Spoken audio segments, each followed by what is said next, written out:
Why do two RV parks with the same site count, the same age, and almost the same income sell for completely different amounts?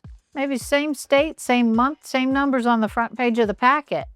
And one of them will pay for itself while the other one quietly takes money out of the owner's pocket every month for 5 years.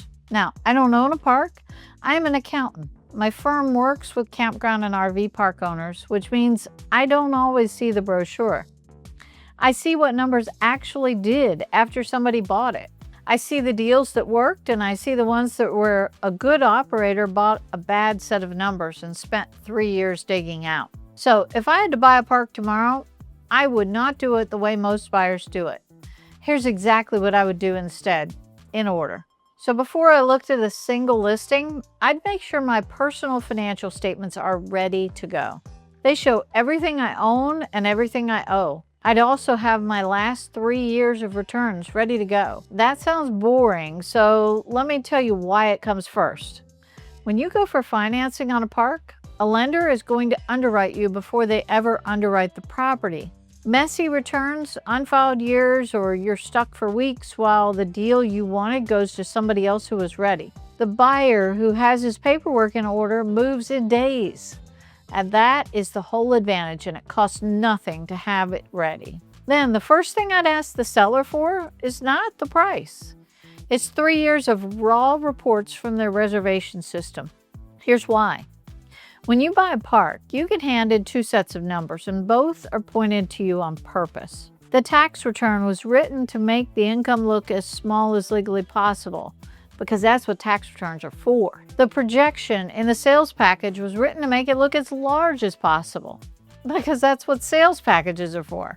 If you buy off of either one, you're not buying a business, you're buying somebody's argument. But the reservation system has been recording every booking, every cancellation, every rate change for years, long before the park was ever for sale. Nobody was thinking about a future buyer when they typed that in. It is the only record in the deal that was not built to persuade anybody.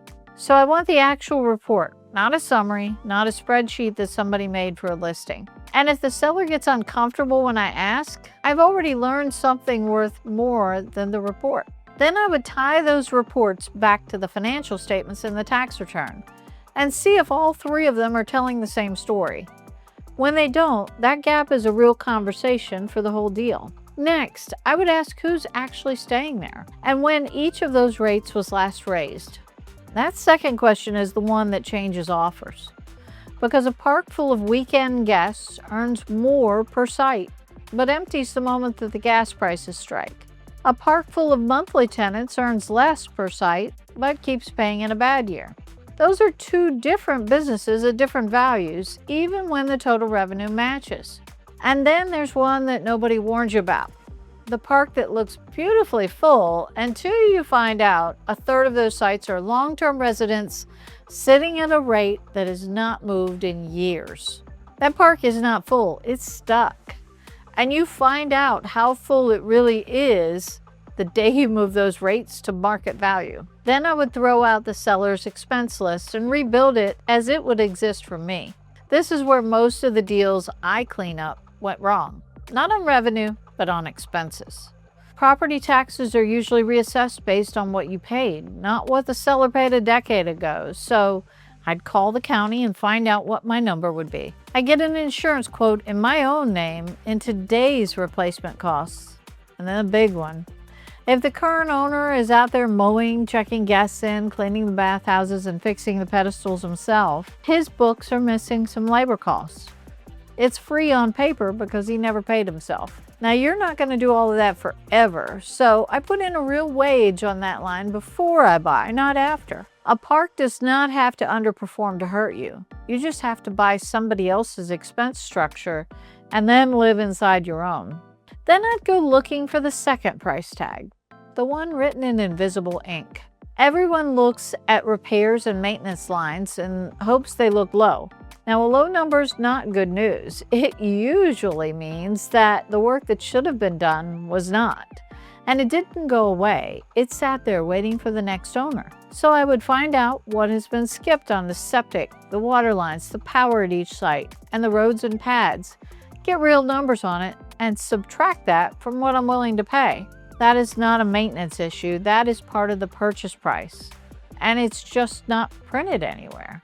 Only then would I make an offer, and I'd make it off my numbers, not theirs. And when I wrote it, I would do 3 things. Give myself a real window to verify everything before I'm locked in. Require proof that they are current with the state on their sales and lodging tax, because depending on how the deal's written, unpaid tax can follow the business to the new owner. And make it clear from the beginning that I want to say in how the purchase price gets divvied up at closing.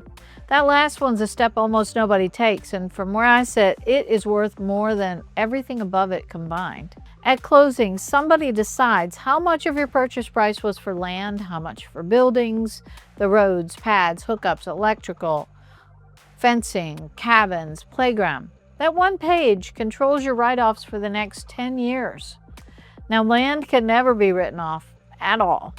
Buildings come off very slowly, and the infrastructure comes off a lot faster. And a campground is mostly infrastructure.